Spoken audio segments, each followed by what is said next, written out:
2 of our mini session toward event processing. And so far we haven't talked a lot about events. So in fact, we're still not going to talk a whole lot about events, but what we're doing should provide some of the foundation that will allow us to then have more conversations about it.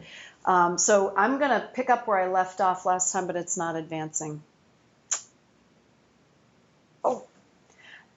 Where we left off last time was we looked at divergences between Spanish and English and between Arabic and English. And this is work that I did with students and postdocs on characterizing the different types of divergences that can arise.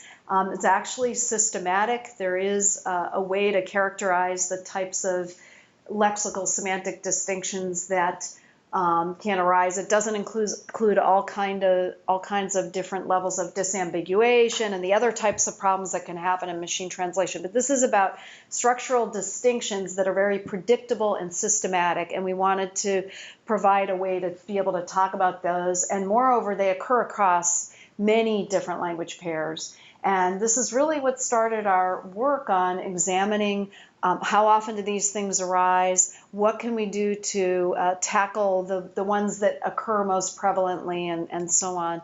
And so again, where we left off last time, just to, Tomas had the comment that 32% doesn't sound high. However, there are other issues that make translation a very hard problem that have nothing to do with lexical semantic divergences that make other sentences either hard or easy depending on whether you're able to do it. So 32% of sentences containing divergence is actually extremely high number of issues to deal with, and you bite off a big part of the problem if you just deal with that. So we did this on 2 different corpora and analyzing these 5 divergence types and actually getting them characterized in that way and biting off 1/3 of the problem is a big deal. All right, so moreover, so I gave percentages last time. Maybe we can move in. Or maybe it's not possible. Okay, because there's going to be stuff down there sometimes. So the percentages listed here overlap because there is simultaneous occurrence of divergences in many of the cases of the 1/3 of the sentences. All right, so the one that's most concurrent with the others is categorical divergence. So 98% of those 35% of the sentences have a categorical divergence, which means you can do divergence detection most of the time just by looking for this categorical divergence, which essentially means you've got one part of speech mapping into another part of speech. That's a very basic way of looking at it. But usually a lot of other things happen, like it's accompanied with a light verb, and the light verb is different across languages. Light verbs are like be and have and put, and a few other categories that there's like 15 maybe of these verbs that we use all the time in English, usually accompanied by a noun to convey an event. All right, so conflational also is a categorical divergence, but what conflational means is that you've got some sort of verb, like in this case give, and it's associated with a noun form, for example, could be adjectival, could be some other form, and together they conflate to form an English word. So kick is to give kicks in Spanish. And then the other ones here I won't go into as much. So I'm going to be focusing mostly on those first 2 because that's a big part of the problem.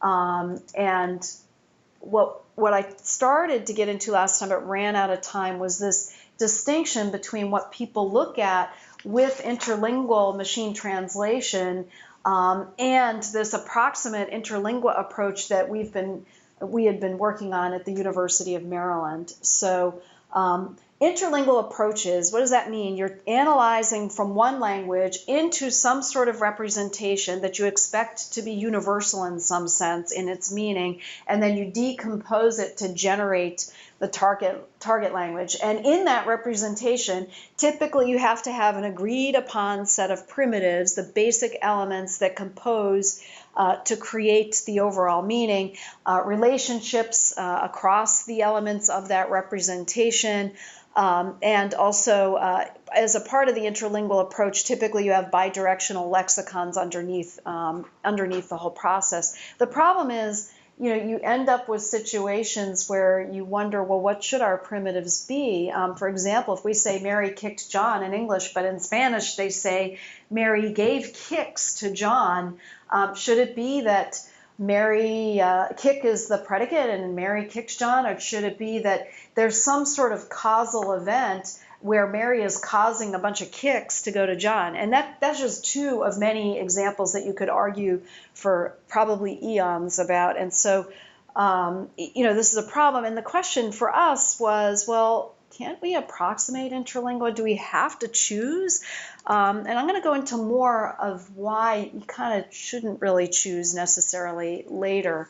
But we had taken this approximate interlingua approach, which is essentially a dependency representation of the input with some shallow semantic primitives annotated on the nodes of that tree-like representation. And what we do is we map from one of these approximate interlinguas to the other approximate interlingua. There's still value in analyzing to that level of representation, but going further than that, you start to have diminishing returns.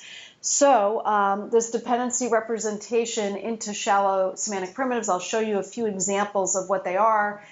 In the approximate approach, we would say that we have in Spanish kick Mary John, but we also have in English, that's reversed. Should be English with kick and Spanish for the cause go kicks Mary John. And what we do then is apply a hybrid symbolic statistical design where if we have both of those representations active, we can produce Mary gave kicks to John and Mary kicked John. We can do both of those even in English. In fact, we can say Mary gave a swift kick to John. Why would we want to lose the ability to be able to have that as a possible output rather than just choosing one and saying what it should be? However, it's not so common if you do a statistical analysis of corpora to say Mary gave kicks to John, but it is common to say Mary gave a swift kick to John. So the statistical analysis of the occurrences in naturally occurring data, so Mary kicked John, Mary gave kicks to John, Mary gave kicks to John is going to be much lower ranked than Mary kicked John in terms of statistical occurrence, but if you put the word swift in there, the ranking goes back up.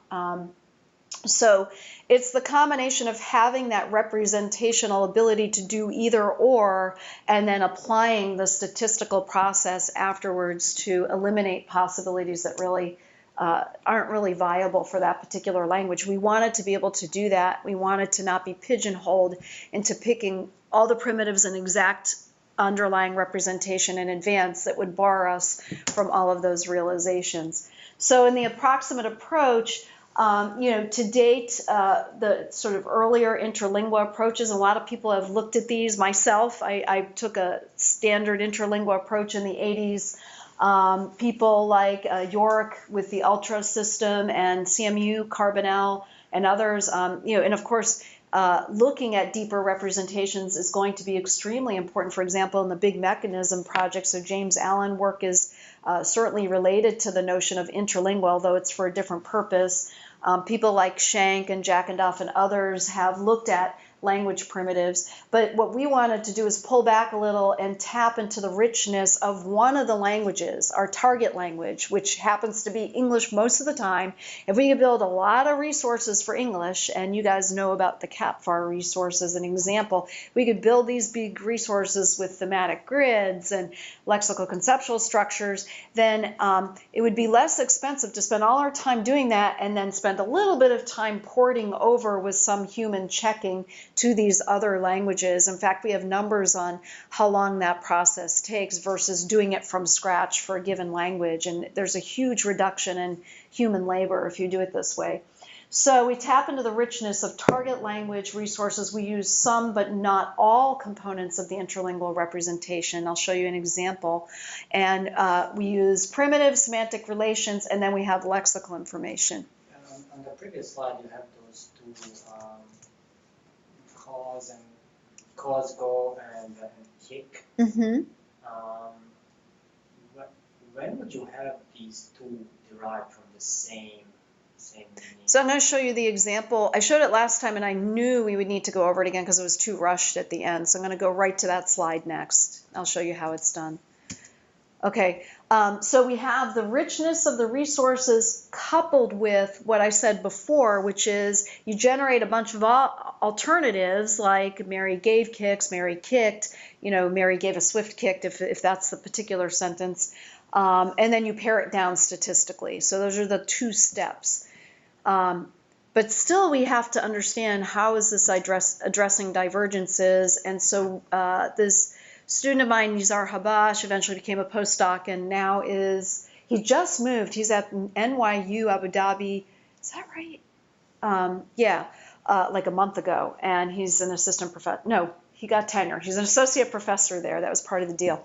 But anyway, so we worked on this for a long time, and this is the answering your question about mapping. So we actually there are some resources on the source language side that we assume, but they should be basic, like parsing. You can get a parser for Spanish. You can get a parser for Arabic. You can get a parser for a lot of languages. Even some of the low resource languages, we're able to get parsers. So if you can assume you just have that starting point, then taking something like Maria le dio patadas a Juan, you take that sentence and you build the dependency tree. These are very basic. That's not what a real dependency tree looks like. It's a little more complex, but you get the idea that you've got the main predicate at the top and you've got some arguments, Mary, Kick, and John. All right. And now, that's the part. Oh, I need to write on a board. Okay, it's so frustrating. I actually need to write on a board, sorry. Let me put that up, because I knew that question would arise. So, in a lexicon that we have, right on this board? Yeah, in a lexicon that we have for multiple languages, it was built, I'm going to tell you the process it was built by. We have cause, it's actually weird, there's redundancy here, but cause, go, X, and then there's more internal structure here. Maybe I shouldn't spell it all out, Y to Z. So we have this internal representation stored in our lexicon. This is actually for the verb give, all right, which is dar. We actually, okay, I feel this is the hardest talk to give because the end part tells you how we built these. It's about lexical acquisition, but I needed to motivate why we needed to. I need to start with the example. So let me come back to that. I've reordered it 100 times. This is where I landed. So there's something called, it'll come up in a minute, something called LVD, the Lexical Conceptual Structure Verb Database. It's online. And I'm going to give you the URL in a couple of slides where all of these things are stored for multiple languages. And part of why I wanted to give the tutorial is to tell you what resources we might tap into. Good or bad, there are issues with everything that you try to do, trust me. But so this is actually a representation for the English word give. It's also in the Spanish lexicon for dar. It's about X causing Y to go to Z. It's a very simple representation. It's based on somebody's work, Jack and Doff, and he has I can give a whole lecture on his thing. I almost forked off for this lecture on that and decided not to, but I can do that sometime if you're interested on what the primitives are. There's only on the order of like 15 to 20, and they're very lexical semantics. So if you buy into the idea that semantics is syntactically determined, there are elements of semantics here, but there's also a little bit of syntactic structure here, and this became our approximate interlingua because they don't map directly. It's not an interlingua. you had to map from this to another language. Go ahead. Was the structure for give and for the Spanish developed independently, or was it is the same structure tagged for two different languages? We didn't tag them. That was a good question. What we did was a lot of stuff, and we got a bunch of thematic grids, thematic roles, that a big file of them that I'll show you and that I've already shown you before, that we were able to project these structures from in English. Then we took a bilingual dictionary and we ported the representations without thinking about it blindly to Spanish, and then had to have a human checker go through and remove cases. And we found we were getting like I'll give you some numbers on the reduction in labor to do it that way. You definitely needed a human component to this. And then we ended up having this for Spanish, Arabic, and Chinese. Those were the three major languages, and a little bit of Korean and a few other languages, but those were the three, in addition to English, that we have this for. This is all, you can download this is all online. And there's a lot of them, thousands of these. If you think of verbs, if you have a vocabulary of 6,000 to 10,000 verbs, you've got pretty much all of the language in English. And so our target was in between there. We got up to about 9,500 verbs, so it's pretty comprehensive. It doesn't have big mechanism verbs, and I've been really interested in this project, but there are, I think, systematic processes that can get you some of those action verbs through morphology, some of the things I emailed you about. And then you might be able to tap into things like this, or James's, where he has these causal structures as well, and they go much deeper. So, this just gives you sort of an alternative to think about, but there's a lot of things you could tap into. Okay, and one of the things that he specifically asked was to look at actual noun phrases, not just the I saw that. Okay, so would that make a difference? Paraphrase might mean Okay, that would be to do that. Yeah, because that's interesting. We should look at that some more. I'm really interested in that. I got my preliminary results. I'll send them to you. Did you? But awesome. just single limitized tokens, so okay. Not noun phrases. All right, awesome. All right, now this isn't what you see on the screen. What you see on the screen is a dependency tree parse. It doesn't look like this at all. It has no internal primitive stuff or anything. However, we decided for our approximate interlingua, first of all, interestingly, each of these have a role associated with them. Okay. And I don't know, just kind of like ignore most of it. There's a lot of internal structure here. If we just took the top portion, typically it's the thing that has,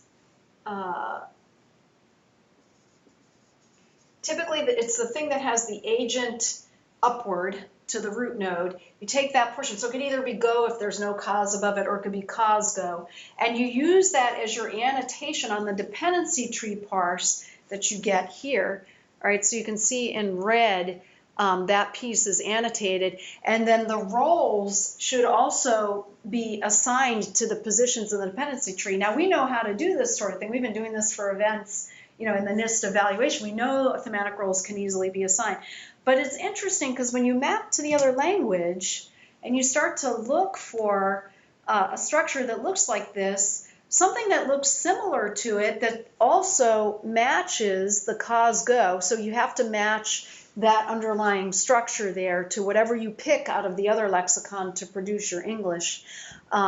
You also have to match the roles, and you can see the agent and goal do match. They're both in red. There's one that's missing, and it's the theme, and I need that. I have to saturate, so somehow that role needs to be represented when I go out to the target language. It needs to be fully covered to do this mapping. In a way, it's not licensed until something happens to make that happen. So in our approximate approach, what we have is a conflatability test.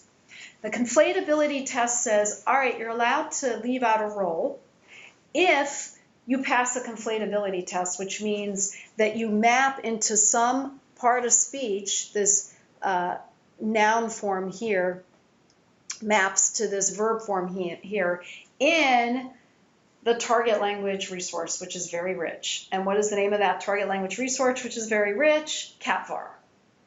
So we not only use CatVar for the types of things I've been talking to you about with event recognition, we used it in machine translation as a part of our approximate interlingua, and that was actually the motivation, was to be able to tackle conflational and categorical divergences using that resource. And it's fully English. There's no Spanish in there. So we just try to leverage the heck out of it, and there's going to be a little bit of error.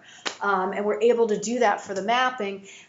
This shows you the names of the resources that I just mentioned, and those are the two main resources that we did for the approximate interlingua approach, were these things called lexical conceptual structures that have basic primitives, nothing as rich as what you see in James Allen's work, and also some basic thematic roles, which we all know about, and then this conflatability or CatVar resource that allows us to do the mapping. So that kind of shows you it's at a high level. There's a lot of detail missing, and now I have to fill in the whole foundation, but just to motivate where we're going. Out of curiosity, could you give an example, a simple example like this, where the conflation test would fail? Yeah, because there's Mary stabbed John, and kick, the verb, is not paired up with stab in CatVar. Kick is paired with kicking, kicked, a whole bunch of words that are like kick. It's not semantic classes. They're very narrow. They're just the derivational morphological variants. They're almost morphology matches. Sometimes they have extra stuff, like we were finding like multi-word pairs with underscores between them. I don't know, Nizar kind of went off the deep end for some of them, which is great. We may use those someday, but they're very tied into the notion of kick somehow. So morphological and probably... derivational morphology, not inflectional. So okay. Not kicks. You would never have kicks in there because that's third person singular. We don't care. We know how to do that kind of morphology independently. But just a better example is attack, because it's like, or what's a good example? Rising is a good example. So the rising is an adjectival, like rising waters, and also rise is a verb.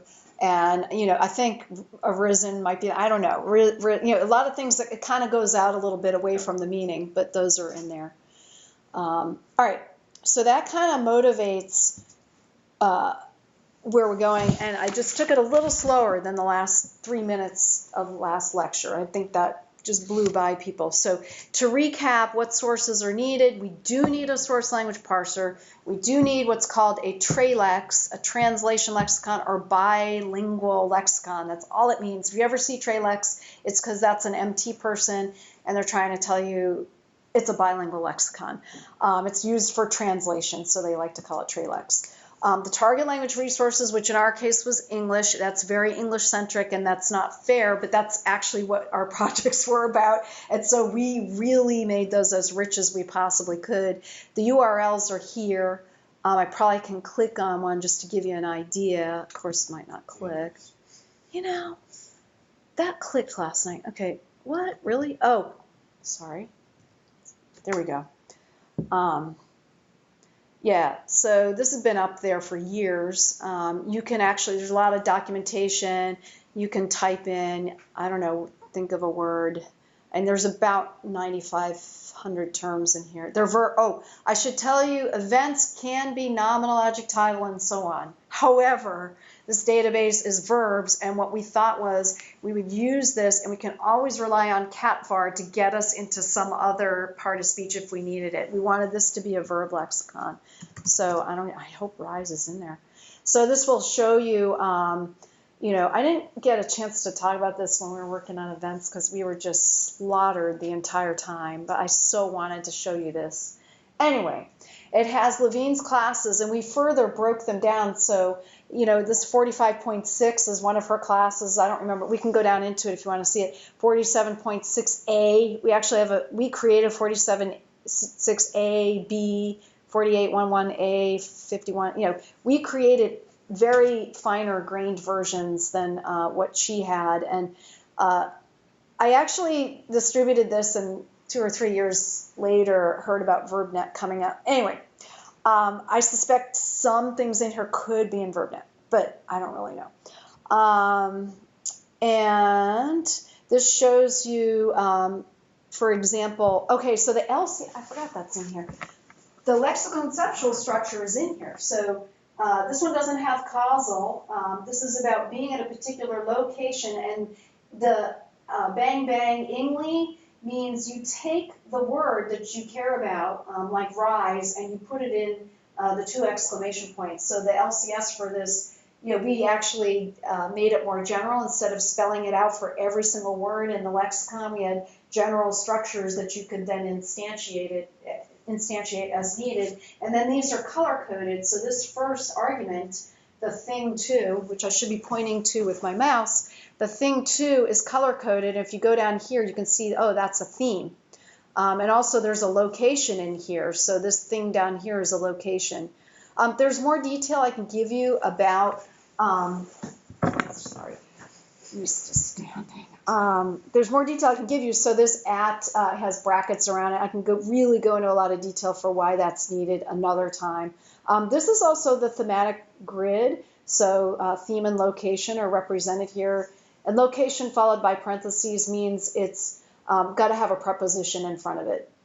Roughly, that's what that means. The documentation or published works on this spells out the grammar for these structures. Yes, there's a BNF, well, sort of BNF style, something like that. Yeah. You can read it. And then we also went into WordNet, but I didn't want to give you guys these WordNet things because it's really old. These are 1.71, and I think the WordNet is like 3 by now or something. Yeah, it's 3. And I'm like, oh man, because I actually started with 1.5, and then I had to find a mapper online to get it to 1.6. Then I had to find a mapper online. We may be able to find a mapper from this to what exists today, but it's so far out of date. I just, left it. There, the other resource should also be clickable. I hope. I forgot to do this last night. So you can do things. So this answers your question. So hunger. The verb, hunger for whatever, hunger the noun, hungry, hungriness, those are all in one class. Developer, developed, developing, as the noun, it's developing, I don't know, developing, the adjective, and development. And these were taken from like massive numbers of resources plus some morphological derivational processing. So if you have your favorite verb, I can actually type it in here if you're interested in a verb. Or it doesn't have to, I forgot, it doesn't have to be a verb. It could be a noun, adjective. Might not be in there though, but be careful. Try risen. Risen? I'm curious. Oh my. I didn't look that one up, I swear, before this lecture. So it's funny because he seems to know he's pulling these off, rise and arisen, it really is a separate class, whereas rise, riser, risen, rising, those are different. He does go off the deep end sometimes. Okay, so these aren't too bad, but like uprise, uprisen, uprising, he really can get way out there sometimes. And then what he did was he put in the resource that he got it from. So over here on the right-hand side, you can see we use the Brown corpus. We use a little bit of LDOCE, which I'm going to talk about a lot in this and probably the next lecture. Nomlex pairs, we built. So Nomlex was supposed to give you all the nominalization forms for verbs, but we built our own version that went way beyond Nomlex, and then we gave it to the WordNet guys, and I think they put links from their verbs into their nouns, and that was so cool. I think that went into 1.7. So the conflationary test would essentially be whether or not the two words are in the same category or class in the cat bar. You can move from an argument position up to some sort of head position as long as you pass that conflation test, which is very simply look in cat bar. You can make it a more extensive conflation test, but we were super simple, and we were thrilled that was all it was. Is it conflated? That's all we did was look it up in here. It could be wrong, but we got a lot of bang out of that. That got us very far. So we were pretty happy with that. Yeah. Probably should have published some of this. Anyway, I'm really glad you guys are seeing it. Constrained overgeneration, back to the point I already made before. We have these resources, but always at the end, you overgenerate and you've got to have statistical constraint, something. We could use something better than what we have, but it was just a corpus analysis to figure out what was the highest rank. And then, some of the benefits, explaining behaviors that appear to be statistical in nature. Give yourself all the options and then look at what's the most common one. People do that with Google all the time. You're writing a paper. Don't you do that? Like, I want to structure it this way or that way. I wonder what other people do. And then you type it both ways and you see what other people do. Yeah, do that when you're writing a paper if you don't already. Resourceability, we made up this name. People often talk about retargetability, but what we're really talking about is we're already using the target language stuff over here. We built out our English resources, and we need to resource to new source languages. So we have that term, resourceability. The nifty thing that I think I was trying to get at during the NIST event evaluation a lot was, it's not just across languages. Excuse me, we do this in English all the time. And I mean, you need the alternations available to you. They're called alternations or variants, syntactic variants. You need them available to you even within a given language, because you're going to say things any number of different ways. And, actually this touches on paraphrase too. So there's something there. There's a relationship there. But there's still problems to be solved. And so now I know I'm going to get to probably slide 14. What is the NLP bottleneck, or one of them anyhow? Back in the day, this was the NLP bottleneck, and that was the acquisition of computational lexicons for each language. What's in a lexicon, word level stuff, syntactic information about parsing and grammar and part of speech, semantic things, being able to resolve semantic ambiguity, and then deep common sense and domain knowledge. Well, people might pull that out and say, I don't know if that belongs in a lexicon. Is a lexicon a dictionary? I mean, actually, dictionaries that people use are not as extensive as what we want to have in a computational lexicon. Call it your computational know-it-all resource if you want, but you do need to have much beyond what I'm showing with the lexical semantics. It needs to go beyond that. Because, I mean, I'm very concerned about language usage and accurate translation and things like that, but you need more than that if you want to understand. And that brings us back. I'm not going to go through all the ambiguity levels again. We did that last time. But looking at the ambiguity levels, that can give you an idea of the types of knowledge that you need to have in your lexicon. I don't know. I guess back in the day, I was thinking about purple dinosaurs, but I guess I don't know what people think about nowadays. Do you even know what a purple dinosaur is? I know Barney, but I probably was raised by Barney. People doesn't. I think it's Thomas the Train now. Really? Because that was a thing back. Okay. Yeah, he's made a huge comeback. All right. Well, I'm going to do every one of the children loves a what kind of train? I'll think of it. I guess it would be a tank engine, blue tank engine. A blue tank engine. I like the red engine that goes right by our front door. I like that. I really do. Yeah, that's cool. All right, so why is it hard to overcome that bottleneck? A lot of reasons. We don't have these lexicons for multiple languages. Can we build them quickly as new languages become of interest? And that's what I was doing back in the 90s, and this is going to become critical. There's a lot of DoD interest and potential funding opportunities coming up in low resource languages. So we may return to some of these thoughts, and James has a lot of good thoughts along those lines too. Lexical information is not directly derivable from online dictionaries. We have dictionaries, but not computational lexicons. Online resources do not provide sufficient information for handling different levels of ambiguity. Acquisition of syntactic information is easy-ish, but semantic information is hard.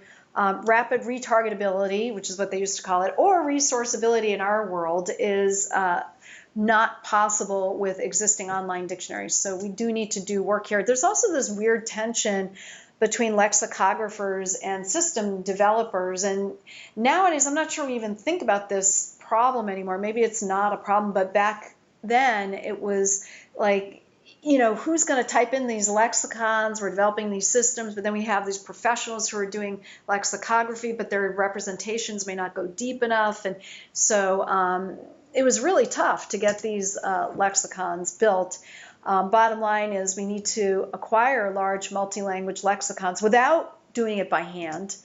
And so what I began to look at by, say, mid-late 90s, early 2000s, was what can we get from online dictionaries and computational lexicons? If we couple online dictionaries like LDOCE, Longman's Dictionary of Contemporary English, which I consider to be one of the richest online dictionaries available, with a representation that we built, what can we do? If we have templates with X's and Y's in it and the bang bang thing I showed you earlier, can we instantiate them and do a better job of that? So we can find information about syntax, like the verb coerce. In the Longman's Dictionary, there are these codes, T1, N2, and V3, which map roughly into coerced him into doing something, coerced him to do something. All right, so there are these codes, or forget 83 of them, I think, and the combination. Somebody doubted in the last lecture, well, can you really get semantics out of syntax? Think of the multiplicative effect of all of those codes where you don't just have 1 or 2, but sometimes you have 9, sometimes you have 4, and they're in different combinations. I mean, it's explosive. You certainly should have the bandwidth to get all the meaning that you want out of this. If you want to test that this hypothesis of deriving content or meaning from syntactic form, it should be possible. The way we say things actually lends itself to meaning. It's derivative of meaning. So for our computational lexicons, we had a lot of these structures and we wanted to get them into a cohesive semantic categorization. And when you look at Beth Levine's work from 1993, the course class is not in there. Actually, we discovered that class. She has a bunch of classes like the put class that has a bunch of verbs like the word put that seem to be categorized together, which means their syntax is the same and they don't mean the same. They're not synonyms, but they share some component of meaning by virtue of having that syntactic behavior. And so what we did here was we said, okay, this is a new class we discovered. None of these words are in Beth's book. What we mean is there are primitives or something structural in the underlying meaning that these all share. So allure, causes someone to go perceptually into a state of being allured. That's what this representation means. Now, the strength of the coercion could be different, and that's supposed to be encoded in this primitive here, so alluring could be, blackmailing is even more austere than alluring or cajoling. Bribing is pretty bad. So, we consider that piece of the meaning that's sort of left aside in this representation, that the different, the sort of gradation of meanings of that primitive should be worked out, but it's not in this representation. Now, a lot of people have looked at LDOCE for automatic extraction. People who work here, like Yorick Wilkes, have looked at generating semantic relations from definitions. So he actually has work where he went into the definitions given in this online dictionary and parsed them and tried to pull out relationships in there. Also, semantic restrictions on arguments. Farwell, who is a colleague of Yorick Wilkes at New Mexico State, so extracting these has been done from, so there's been so much work. This guy named Sanfilippo, which there's a typo here, did some work on recovering syntactic and semantic information also from LDOCE. But what we wanted to do was to see, first of all, if there was a strong correlation between those syntactic codes, like the T1 into that I showed you earlier, and semantic classes associated with WordNet synonyms, and then also whether synonymous verbs in WordNet exhibit similar syntactic behaviors as characterized in Levine's work. And what we found was, yeah, we were getting pretty good results. The residue was about 17%. So there really was a correlation between syntactic usage and semantic. So here was that claim, and I think Milenko, we've been sort of working on this claim. It's not quite as absolute as this. So she says is fully semantically determined. But what I would prefer to say is that you can use syntax to derive semantics on a large scale, but you will always have some residue. Yeah. Out of curiosity, given the topological structures that you're focusing on in the previous charts, especially with the argument being that as you have better matches between the syntactic structure and the actual grounding or restrictions on essentially the leaf nodes in that structure, the closer the semantic similarity class. I'm just curious if you'd looked at using like map factor or like Ken Forbes's structure mapping form of analogy to look for potential synonyms and expanding an existing lexicon resource. Well, I looked or a at resource language maybe. I looked at expanding a lexical resource, so I'll show you that, but I didn't look at this way of doing it, and that sounds like something that's definitely worth looking into. I mean, that's very solid work. So, yeah, I mean, we were looking at resources that existed, like Levine's book, and seeing that she only had 2,200 verbs in there and realizing we needed to get up to 10,000. And moreover, she skipped a bunch of classes. We came up easily with on the order of 30 new semantic classes that we could dump, buckets that we could dump. Like this course class is not in her book. We made that up. We didn't make it up, but the system discovered it in doing this thing I'll tell you about, and we made up the name course. So you have to pick a canonical word in the class to name your class. But I think with restrictions on arguments and sort of spelling out in more detail what that constant is, the by z-ing, it's called a constant, what the meaning is behind that, you could do a lot more and expand into other languages too. All right, so when I say using linguistic classes, I'm referring to Beth Levine's book, 1993, which I brought as a prop last time, but forgot this time, where she's saying, look, because the manner of motion class has these 3 ways of saying things, she actually has, I think, 80 different ways of saying things. They're called alternations. And alternations are pairs. So they're syntactically related. So the horse ran through. That's one, that's called the path alternation. Or a horse ran out of the barn. There ran a horse out of a barn. There ran out of the barn a horse is their insertion. Resultative, she ran or she ran herself ragged. Alternations always come in these pairs. And so what she says is if you have that cluster of alternations, those 3 types of alternations, those characterize verbs that are manner of motion verbs. Another one is disappearance class. Note that you can't have those 3 alternations in the disappearance class. You can't say the horse died or the horse died through or into out of the stream. You can say a horse died, but not there died a horse. All right, so the disappearance class disallows those alternations that occur up in this other semantic class, which means there's some component of meaning in her framework. There's some component of meaning that's being shared by words in that upper class that's not shared in the words in the lower class. You can't say you can't use the same structures for those. And so what I did was I said, hey, this is an 80 by 200 matrix. I'm going to build this. So I actually built this, and I put it on a piece of paper that I pasted together, and it covered my office floor. And this is a true story. I said, hey, these alternations, think about it. An alternation is 2 sentences, and it's either allowed or disallowed, which means you have 4 logical combinations. So you can have the first one's disallowed and the second one is allowed, or vice versa, or neither allowed, or they're both allowed. So you can build across the 200 semantic classes for each of the 80 syntactic alternations, you can build the yes-no pairs across all of those. So we actually did that.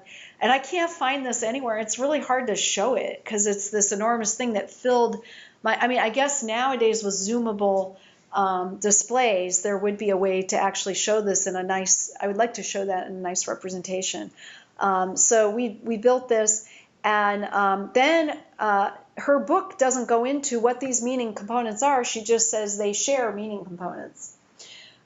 She says basic meaning components. And so what we said was, okay, given that we're working on this approximate interlingual approach, we'd like to start with the assumption that we can maybe use some of those components of meaning to delineate our space based on her work.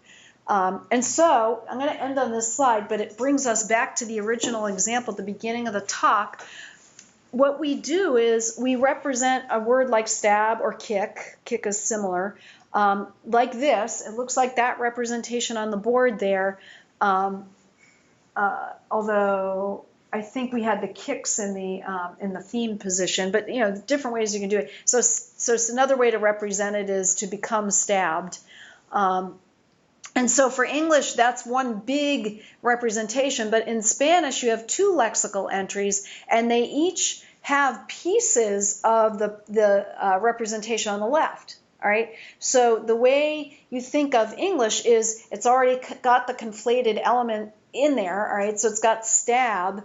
But then on the Spanish side, it's two elements that taken together through a procedure called LCS composition. As long as this root node matches some node down here, you can combine them and form a representation that looks like the English one. So during the translation process, as long as you can decompose this into two pieces that then can be generated on the Spanish side, or the other way around, if you're taking Spanish as your input language, you would want to compose these by matching this Go node to that Go node, and then you get a representation in English.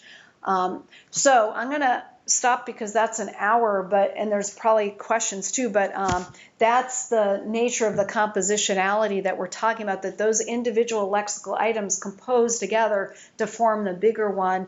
And our job now is to look at the Levine classes and the syntactic behaviors, which we can get out of LDOCE, and find out what these representations should be on a class-by-class basis and how they can be realized in English or Spanish. So, I put the thematic roles there, and I'll show you next time the resources that tie into all of this. So that's halfway through the second lecture. That's why I knew it was going to have another part to it. We'll go into LDOCE next time. Good, I got this far. Slide 17. That's a really good stopping point, actually. Halfway through. So my question is, it looks like this is good for generation. If you have a source language and you're trying to translate it to a target language, then you could probably build some heuristics or come up with a process for doing that. But if you were trying to compare two different texts for similarity, for example, it seems like there would be a lot of combinatoric explosion in this. Graph matching is really hard. Right. So Mona Diab, who graduated in, I think, 2004, 2005 from University of Maryland, she's now at Columbia University. She did semantic similarity based on, these are called RLCSs because they're in the lexicon, so they're root LCSs. But she did RLCS comparison and CLCS comparison, which is the composed version on the surface. And she did this for semantic similarity. And she had to deal with the combinatoric issue. And I would need to go back and review what she did exactly. But I think there were natural constraints she was able to apply to get it so that it was much more manageable. But she's one of the few people who actually looked at the, so people began to look at LCS after all of this for other things, and semantic similarity was a big one. Also, it's not just for generation. So there's a process called CLCS decomposition for generation, but then there's also LCS composition for doing analysis on the source side. But yeah, comparing for doing text similarity was something that people looked at. I think, honestly, rather than going through, so she and I, it's like, oh, this is my work, I'm really glad she's using it, but I have all these worries, and one of them was complexity. And so that was one of the reasons we went to this more reduced, like the cause-go annotation, which is a more of an approximate interlingua. And I think you may be able to get something out of the approximate interlingua. It's much more manageable. We should have done a complexity analysis to see if it, brought it into polynomial instead of exponential. I hope it did. But that would clearly be, I think, a better way to go if you're worried about complexity. So. What does that mean? My whistle? Yeah. It means I got an email, a text, or something. Okay. It's a quiet ring, supposed to be at least. All right. So what else? I'm going to show you guys resources next time, but I think this is already enough to digest. And what I'll do is I'll kind of review the end of last time and move forward with how we built these things, where the thematic roles came from, what we did with the LDOCE codes to get these. So, good. Oh, Ian, we can't hear you now. Wait, we need to unmute him. Sorry, no, that was me. Yeah. Okay. Anything? Yeah, you might be going over this in the next talk, but I was wondering if there's a way that instead of annotating everything, whether there are certain annotations that would be easier to say, like if we, for example, know that there's this alternation, then we won't be able to infer, like as a hidden variable, what kind of basic meaning components are underlying the different components. So for example, we should be able to find that there is some kind of common Go component because we just joined these two parts and there's a Go component in the English version. And I was wondering if that might reduce the search space for all the possible combinations. Yeah, I think that's a good idea. Are you thinking about lexical acquisition for low resource language, or are you just thinking about translation for a new language? Like which I was thinking more just the lexical acquisition, so building up the knowledge base and building up these structures. Yeah, I think without that's doing it by hand. Yeah, I think that's a good idea. One of the things that helped us when we mapped into Levine classes was that there were only 200 of them. So a human can sit down and take a week and go off and then come back and have these 200, have identified the basic meaning components for the 200 classes and then variabilize the thematic roles and where the constant sits and things like that. So that was something that helped us a lot, constrained it so that we could have humans do this. It's one of the things, it's interesting because if you get too big in your space, you want to do machine learning. If it's small enough, you do this human computed thing, but then if you end up with a representation that comes out of that, it's still expensive to do generalized graph matching after you've built it. So there still needs to be a big data constraint somewhere along the way. So I don't know, that sounds like a good idea to be thinking about that.